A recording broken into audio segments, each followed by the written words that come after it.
Hello बच्चों, कैसे हैं आप सब। उम्मीद कर रहा हूँ आप सब बढ़िया से होंगे, आप अपनी पढ़ाई पढ़ रहे होंगे। ठीक है बच्चों।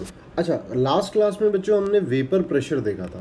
ठीक है, तो अब वेपर प्रेशर में क्या है कि वेपर प्रेशर में मैंने आपको बोला था कि वो क्या होता है कि जैसे जब आपका इवोपरेशन और वेपराइजेशन जब क्या हो, इक्विलिब्रियम में हो। ठीक है, तो ये देखिए, तो इनडायरेक्टली हम क्या बोल सकते हैं, हम इस रिएक्शन की बात करते हैं। ठीक है, जब ये लिक्विड और गैस यानी इवोपरेशन और वेपराइजेशन जो बैकवर्ड रिएक्शन है, ठीक है, इवोपरेशन कंडेंसेशन जब इक्विलिब्रियम में होंगे, ठीक है, तो उस रिएक्शन को हम वेपर प्रेशर बोलते हैं। मतलब उस टाइम पर जो वेपर्स जो लिक्विड की सरफेस पे प्रेशर अप्लाई कर रहे होंगे उसको अपन वेपर प्रेशर बोलेंगे। ठीक है, तो इसका मतलब क्या हुआ कि इस इक्वेशन का, ठीक है, इस इक्वेशन का जो इक्विलिब्रियम कांस्टेंट होगा हम उसको वेपर प्रेशर बोल सकते हैं। अब क्योंकि ये इक्विलिब्रियम कांस्टेंट है बच्चों, तो यहाँ पर एक ध्यान देने वाली बात क्या है, यहाँ पर ध्यान देने वाली बात ये है बच्चों कि ये जो वेपर प्रेशर है is dependent on temperature only. ठीक है, बाकी दुनिया की किसी भी चीज़ पर, volume of container, amount of liquid, किसी चीज़ पर डिपेंड नहीं करेगा।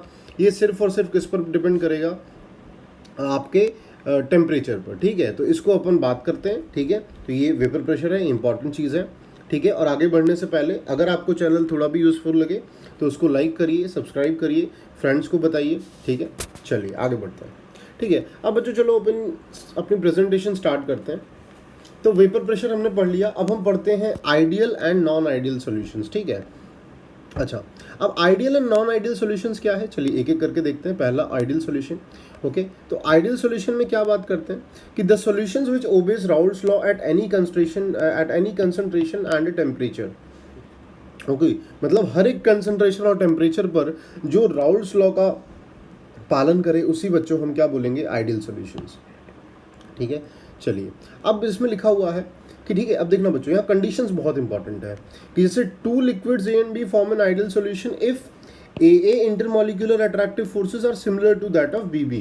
दैट मीन्स अब क्या बोलना चाहते हैं, ठीक है, हम बोलना चाहते हैं कि जैसे मान लो कि इसमें क्या हो कि सभी का जो फोर्स ऑफ अट्रैक्शन है वो बराबर है। ठीक है, जैसे मान लो यहाँ पर मैंने क्या लिया है, यहाँ पर मैंने बेंजीन लिया है, ठीक है, और यहाँ पर मैंने टॉल्यूइन लिया है ना। टॉल्यूइन भी अपन सब समझते हैं। ठीक है, क्या होता है टॉल्यूइन, C6H5CH3। ठीक है, तो होगा क्या बच्चों, अगर टॉल्यूइन की बात करें तो हाइड्रोकार्बन है, ये भी नॉन पोलर है। ठीक है, और बेंजीन है, ये भी नॉन पोलर है। ठीक है, तो यानी कि यहाँ पर क्या है, ये भी नॉन पोलर, ये भी नॉन पोलर। तो यानी कि अब जब इसको मिक्स करके जब हम सॉल्यूशन बनाएंगे तो इस सॉल्यूशन में भी क्या होगा, ठीक है, ये हमारा ए है और ये हमारा बी है, तो ये जो ए बी इंटरेक्शन होंगे ये भी कैसे होंगे, नॉन पोलर। तो आइडियल सॉल्यूशन में बच्चों यही देखना है कि सब प्रकार के जो अट्रैक्शंस होते हैं वो कैसे होते हैं, आपके सेम होते हैं। ठीक है, यहाँ पर बच्चों हमें ये ध्यान देने की बहुत ज़रूरत है। ठीक है, अच्छा, ऐसा नहीं है कि नॉन पोलर ही हो, ये भी पोलर हो, ये भी पोलर हो, तो ये भी पोलर होगा। ठीक है, तो कैसे भी आप देख सकते हैं। चलिए आगे बढ़ते हैं। अब इसमें क्या बोल रखा है कि in the formation of such solution delta H mix is equals to 0 and delta V mix is equals to 0। यानी कि आइडियल सॉल्यूशन में बच्चों ध्यान रखना है कि किसी भी प्रकार की हीट आपको नहीं मिलेगी। ठीक है, ना तो आपको कुछ हीट देनी होगी, ना कोई हीट का एमिशन होने वाला है। डेल्टा विक्स मस्ट बी 0। अच्छा, इसका मतलब क्या है, इसका मतलब ये है कि जैसे मान लीजिए आपने 1 लीटर एक सॉल्यूशन लिया और 1 लीटर दूसरा सॉल्यूशन लिया, तो टोटल सॉल्यूशन कितना आएगा, 2 लीटर आएगा। अब आप बोलोगे यार क्या मजाक कर रहे हो, 2 लीटर ही तो आएगा, एक और एक को मिलाएंगे। लेकिन बच्चों जब प्रैक्टिकल कंडीशन देखा जाता है ना, ठीक है, तो प्रैक्टिकली ऐसा नहीं होता कि एक और एक 2 नहीं होते, क्योंकि बहुत सारी उसमें इम्प्योरिटीज़ होती हैं। ठीक है, बहुत सारी उसमें अशुद्धियाँ होती हैं। ठीक है, तो उसके लिए ज़्यादातर प्रैक्टिकल कंडीशंस में ये देखा गया है कि या तो वो जो वॉल्यूम है वो 2 लीटर से ज़्यादा हो जाएगा या वो 2 लीटर से कम हो जाएगा। ठीक बात है। चलो, अब यहाँ पर क्या बोला गया है, a perfectly ideal solution is rare but some solutions are nearly. जैसे हम बोलते हैं कि भाई आइडियल जैसा कुछ नहीं होता। ठीक है, अब जैसे आइडियल क्या है, आइडियल जैसे होता है सच की तरह होता है। ठीक है, और सच तो चीज़ें होती ही नहीं, जैसे एक होता है सच, एक होती है सच्चाई।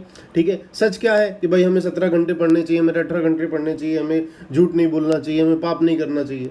ठीक है, पर सच्चाई उससे परे है। क्या हम वो चीज़ कर पाते हैं, नहीं कर पाते हैं। तो वही चीज़ है कि दुनिया में आदर्श जैसी चीज़ें कुछ नहीं होती हैं। ठीक है, हाँ, हम बस उन तक कोशिश करते हैं उन तक बनने की। ठीक है, तो यानी कुछ सॉल्यूशंस हमें मिलते हैं जो थोड़ा बहुत आइडियल बिहेवियर दिखाते हैं। ठीक है, चलिए अब एग्जाम्पल्स जैसे मैंने आपको बोला है hexane, N hexane, N heptane. ठीक है, आपको क्या चीज़ ध्यान में रखनी है, आपको ध्यान में रखना है कि आप उनका जो इंटरमॉलिक्यूलर फोर्स ऑफ अट्रैक्शन होगा, ठीक है, उनका जो इंटरमॉलिक्यूलर फोर्स ऑफ अट्रैक्शन होगा वो क्या हो, वो सेम हो, और इनका साइज में ज़्यादा डिफरेंस ना हो, साइज ऑलमोस्ट सेम। ठीक है, यहां ध्यान रखना। अब जैसे अगर मैं हेक्सेन और हेप्टेन की बात करूं, देखो हेक्सेन में 6 कार्बन होते हैं, हेप्टेन में 7। ठीक है, तो ऐसा नहीं कि एक मैं हेक्सेन ले रहा हूं एक मैं डेकेन ले रहा हूं। ठीक है, तो इतना कार्बन नहीं, एक आध कार्बन का डिफरेंस होगा तब अपन चलाएंगे।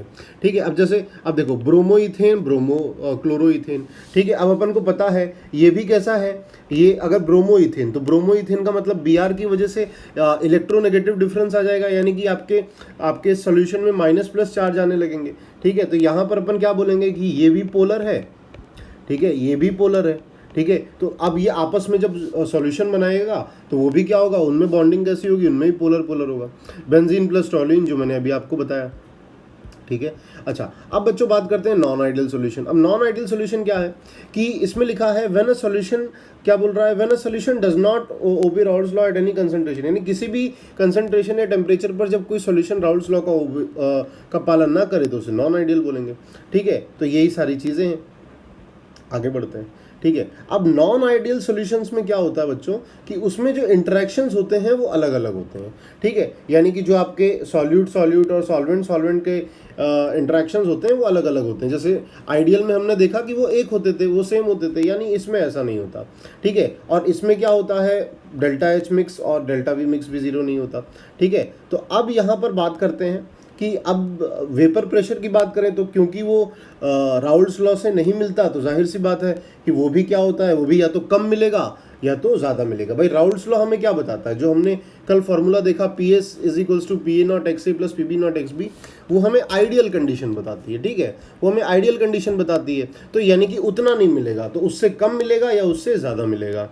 ठीक है, अच्छा अब क्या है कि अब इसमें दो प्रकार की चीज़ें होती हैं। अब नॉन आइडियल में भी दो चीज़ें हो सकती हैं कि एक तो वो पॉजिटिव डिविएशन दिखाए या तो फिर वो दूसरा नेगेटिव डिविएशन में दिखाए।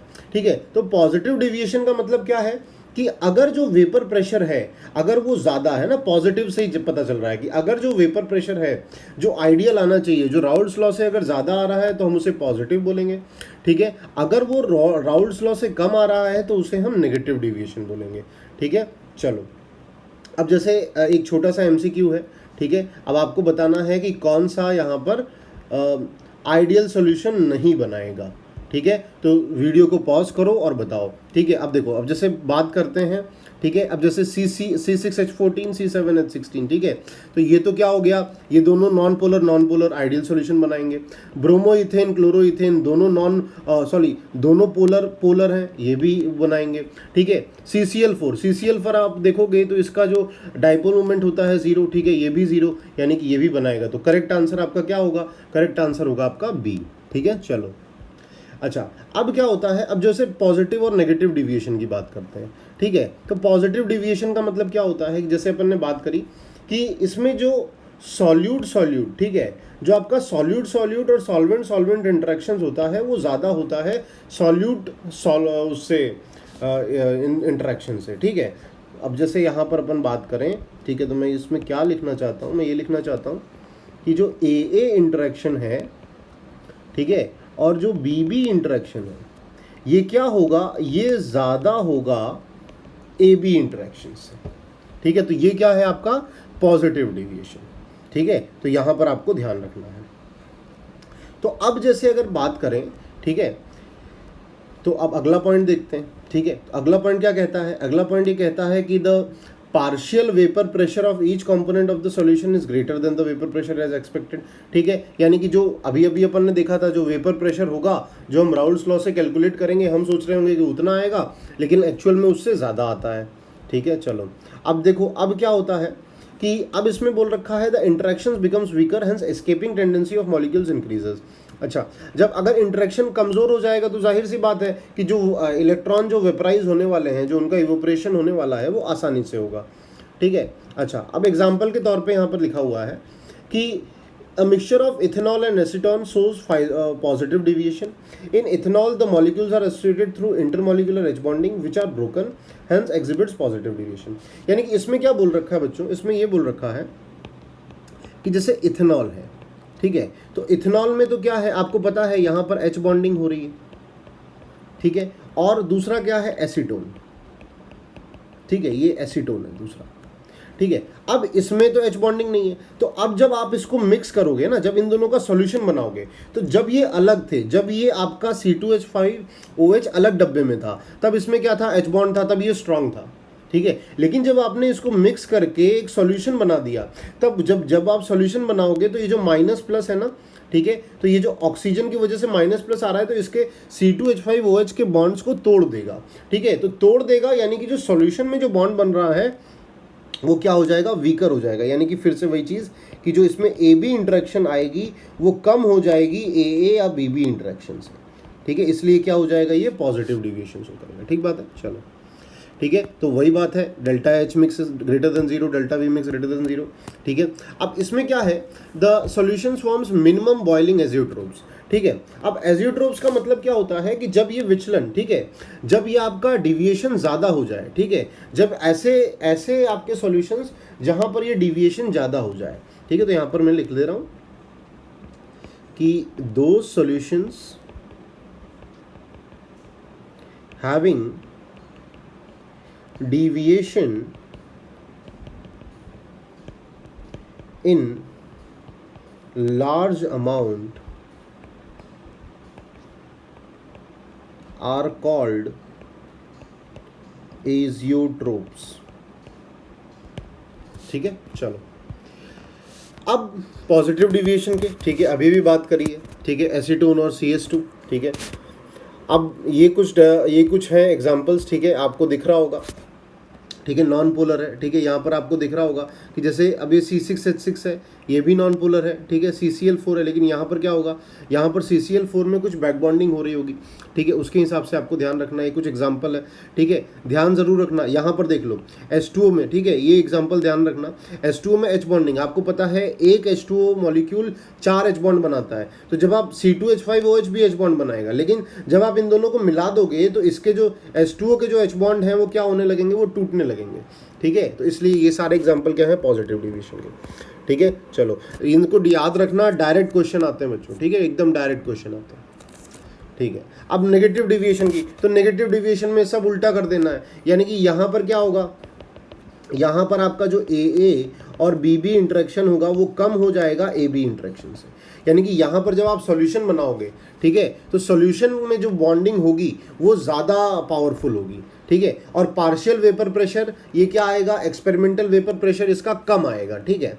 चलो ठीक है, अब क्योंकि इंटरेक्शन स्ट्रांग है, जो आपका सॉल्यूशन बना उसमें इंटरमॉलिक्यूलर फोर्सेस स्ट्रांग है, इसका मतलब क्या होगा कि वो जल्दी से एस्केप नहीं करेंगे, वेपर जल्दी नहीं मिलेगा, ठीक है। अब जैसे एसीटोन और क्लोरोफॉर्म का डेफिनेशन है, ठीक है, तो अब इसको समझते हैं, ठीक है। जैसे CH3COCH3, ठीक है, और ये क्या है, CHCl3, ठीक है। तो अब ये देखो, ये CHCl3 की वजह से क्या होगा, ठीक है, तो ये जो O है और यहाँ का जो H है, ठीक है, इसको इस तरह से अगर मैं बनाऊं, ठीक है, तो ये जो OH है इसमें क्या बनेगा, H बॉन्ड बनेगा। तो जब पहले जब ये मिक्सचर अलग अलग थे तो इनमें कोई H बॉन्ड नहीं था, लेकिन जब इनको आप साथ में ले आए तो इनमें H बॉन्ड बन गया।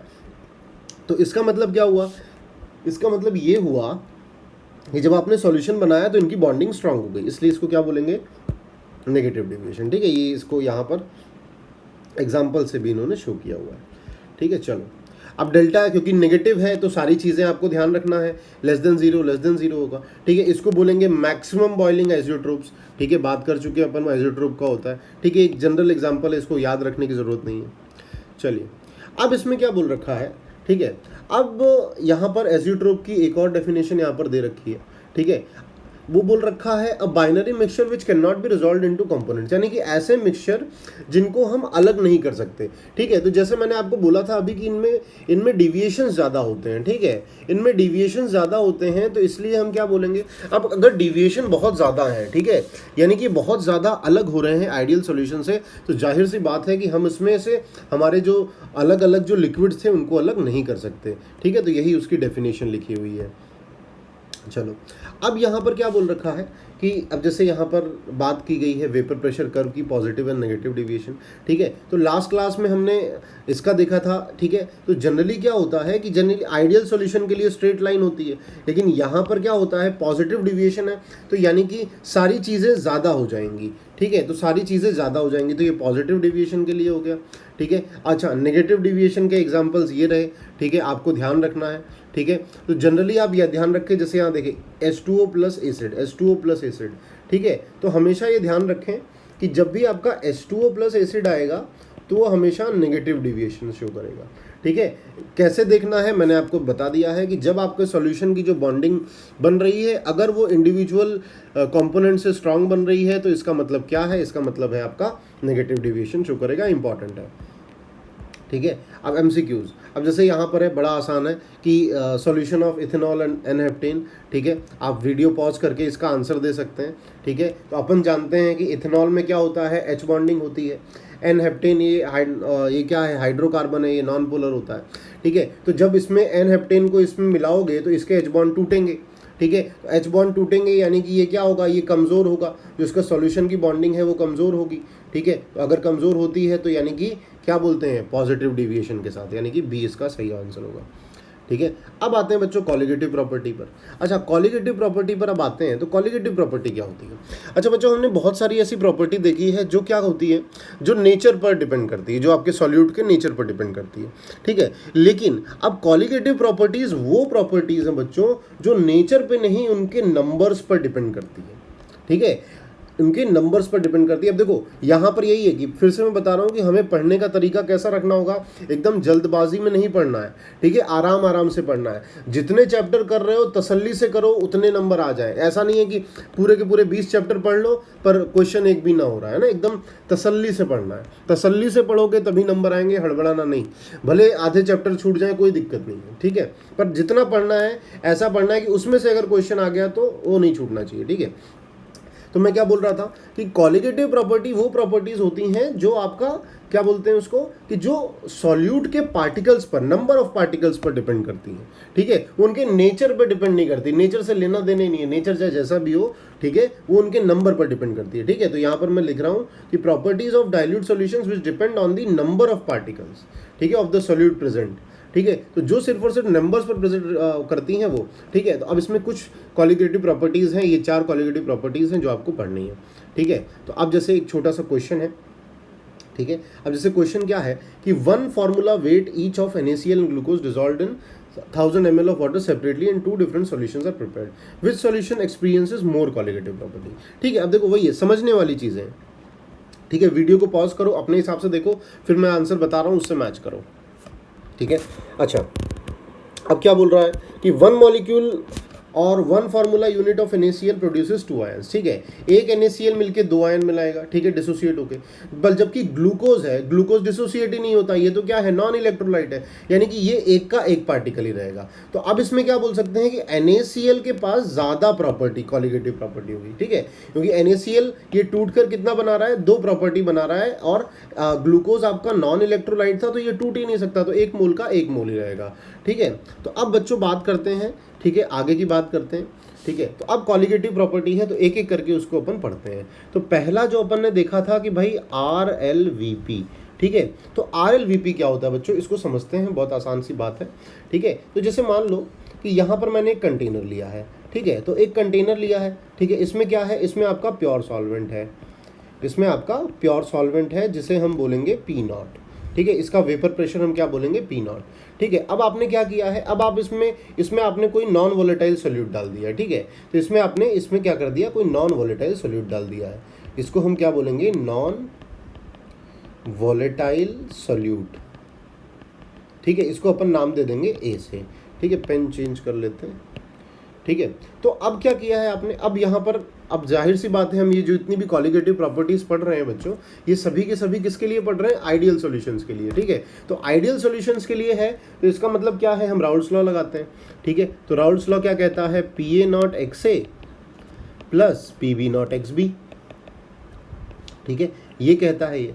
अच्छा, अब ये कहता है, ठीक है, तो अब ये क्या कहता है, इसकी अगर अपन बात करें तो अब क्योंकि जो ए था वो नॉन वोलेटाइल है। नॉन वोलेटाइल का मतलब क्या है कि जैसे देखो, अगर जो आपका कैम्फर होता है ना, जो कपूर होता है, तो कपूर को जो आरती वगैरह में यूज होता है, अगर आपने उसको टेबल पे रखा है तो थोड़ी देर बाद वो उड़ जाएगा। उड़ गया मतलब क्या बोलते हैं, वेपराइज हो गया, वो वेपर में कन्वर्ट हो गया, ठीक है। लेकिन अगर मैं शक्कर के दाने टेबल पे रखूँ, क्या वो वेपराइज होंगे, नहीं। तो शक्कर के दाने कैसे हो गए, ठीक है, शक्कर के दाने आपके हो गए नॉन वोलेटाइल, वो वेपराइज नहीं होने वाले, ठीक है। तो अब देखो, अगर कोई नॉन वोलेटाइल सोल्यूट है, ठीक है, तो उसके लिए वो वेपराइज होने ही नहीं वाला, उसका इवेपोरेशन होने ही वाला, यानी कि वो कोई वेपर ही नहीं बनाएगा। जो वेपर ही नहीं बनाएगा तो उसकी वजह से वेपर प्रेशर क्या होगा, उसकी वजह से वेपर प्रेशर जीरो होगा, ठीक है। अच्छा, अब पी एस बराबर, ठीक है, तो ये क्या हो गया, P B naught X B. अच्छा, पी बी नॉट क्या है, ए अपन सॉल्यूट को लेते हैं और बी अपन लेते हैं सॉल्वेंट को। तो प्योर सॉल्वेंट के लिए मैंने लिखा था कि पी नॉट मान लेते हैं। अच्छा, एक्स बी, बी क्या है, सॉल्वेंट। सॉल्वेंट में हम ज़्यादा इंटरेस्टेड नहीं है बच्चों, हम किस में इंटरेस्टेड हैं, सॉल्यूट में। तो 1 माइनस एक्स है, तो ये क्या लिख दिया इसको मैंने, इसको लिख दिया P not into 1 minus x है। अच्छा, तो अब क्या होगा कि अब जो आपका ये जो पी नॉट है, ठीक है, तो पी नॉट क्या होगा, अलग डायरेक्शन में चला जाएगा। जैसे यहाँ पर मैं P S by P naught is equals to 1 minus X से लिख लेता हूँ, ठीक है। तो अब अपन जैसे मान लो नेक्स्ट स्लाइड पे चलते हैं, चलो, या थोड़ा सा इधर ही अपन देख लेते हैं, ठीक है। तो P S by P not क्या हो गया, 1 माइनस एक्स है, ठीक है, यानी कि एक्स से को मैं इधर ले जाता हूँ, तो इसको क्या लिख सकता हूँ, 1 minus P S by P not, ठीक है। तो एक्स से क्या आ जाएगा बच्चों, एक्स से आ जाएगा P not minus P S upon P not, ठीक है। तो यहाँ पर यही क्या है बच्चों, यही आपका आर एल वी पी है, ठीक है। तो एक बहुत ज़रूरी बात जो आपको ध्यान देनी है कि कभी भी आपको आर एल वी पी बोला जाए तो आर एल वी पी का मतलब यही है, ठीक है। क्या है, P not minus P S upon P not, ठीक है। लेकिन अगर आपको सिर्फ लोअरिंग इन वेपर प्रेशर बोला जाए, ठीक है, अगर आपको सिर्फ लोअरिंग इन वेपर प्रेशर बोला जाए तो P not minus P S. अब देखो बच्चों, होता क्या है कि इसमें ये इसकी बात करें, ठीक है, तो इसमें कोई खास ऐसे कॉन्सेप्ट नहीं, मतलब कोई बहुत कठिन चैप्टर नहीं है। तो वो क्या करता है, वो सिर्फ आपको ये कराता है, लैंग्वेज से कंफ्यूज कराता है, ठीक है। तो आर एल वी पी का फॉर्मूला ये है ना। और लोअरिंग, अगर क्वेश्चन में रिलेटिव लोअरिंग बोला है तब ये करना है, और लोअरिंग सिर्फ ये है, क्योंकि रिलेटिव का मतलब क्या होता है, किसी के रिलेटिव में। तो किसके रिलेटिव में ढूंढ रहे हो भाई, जो पहले जितना होगा उसी के रिलेशन में ढूंढोगे। तो पहले कितना था, पी नॉट, ठीक है, इसको ध्यान रखना है। अच्छा, अब इसमें एक और बहुत इंपॉर्टेंट वो आता है बच्चों, फॉर्मूला जो आपको ध्यान रखना है, जो हमारा काफ़ी यूज़फुल होता है, कि P not minus P S. अब उसको मैं डायरेक्ट लिख रहा हूँ क्योंकि उसकी ज़रूरत नहीं है डेरिवेशन की, हमारे पास टाइम भी नहीं है और हमें करना भी नहीं चाहिए, कोई इतना यूज़फुल नहीं है, ठीक है। तो N A by N B, ठीक है, आप चाहो तो घर पे इसको ट्राई कर लेना, आप कर सकते हो, ठीक है। ये फॉर्मूला जो है बच्चों, ये जो ऊपर लिखा हुआ है इससे ज़्यादा यूज़फुल है, ठीक है। अच्छा, अब ये इससे ज़्यादा यूज़फुल क्यों है, इसको समझना है। यहाँ पर इससे ज़्यादा यूज़फुल इसलिए है ये, क्योंकि देखो यहाँ पर जो एक्स है, ठीक है, तो एक्स को क्या लिखोगे भाई, ये तो मोल फ्रैक्शन है, यानी कि mole given moles divided by total moles, ठीक है, इस तरह से लिखोगे। तो यहाँ पर अगर इन दोनों में से कोई भी चीज़ नहीं दी होगी तो आपको क्या होगा, आपको दिक्कत आ सकती है। लेकिन ये वाला फॉर्मूला क्या है, ये वाला फॉर्मूला आपका बहुत ही साधारण फॉर्मूला है, जिसे आप आसानी से चीज़ों को कर सकते हैं। अच्छा, अब इसमें क्या कर सकते हैं, इसमें हम एक और फॉर्मूला लाते हैं जो कि आपका मोलालिटी वाला होता है, ठीक है। तो अब अपन अगले स्लाइड पर चलते हैं, ठीक है। तो मोलालिटी का कैसे फॉर्मूला हो गया, P not minus P S upon P S, ठीक है, एम बी बाई 1000, ठीक है। डेरिवेशन की कोई खास जरूरत नहीं है, आप चाहो तो घर पे भी कर सकते हो, ठीक है। जहां जहां देखो, जहां जहां आपको जरूरत होगी मैं आपको करवा के चलूंगा ना, उसके लिए आपको नहीं डरना है, ठीक है। जहां जरूरत नहीं है मैं आपको नहीं कराऊंगा, ठीक है। यहाँ पर एम क्या है, वो है आपका मोलालिटी, ठीक है। एम बी क्या है, एम बी है मोलर मास ऑफ सॉल्वेंट, ठीक है। ये चीज़ आपको ध्यान रखना है। अच्छा बच्चों, एक चीज़ मैं ये कहना चाहता हूँ कि ये जो फॉर्मूला अपन यूज़ करते हैं ना, ये वाला, जैसे अगर मैं पिछली स्लाइड पे जाऊँ तो ये जो फॉर्मूला मैं यूज़ कर रहा हूँ, तो ये ध्यान रखना कि ये आर एल वी पी नहीं है, ठीक है।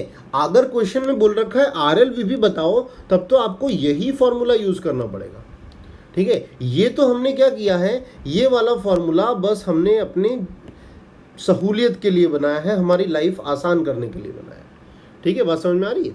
चलो अच्छा, तो ये वाली हो गई, ठीक है। अब चलो एक छोटा सा क्वेश्चन करते हैं, ठीक है। तो क्वेश्चन क्या है, क्वेश्चन है vapour pressure of 1 molal aqueous solution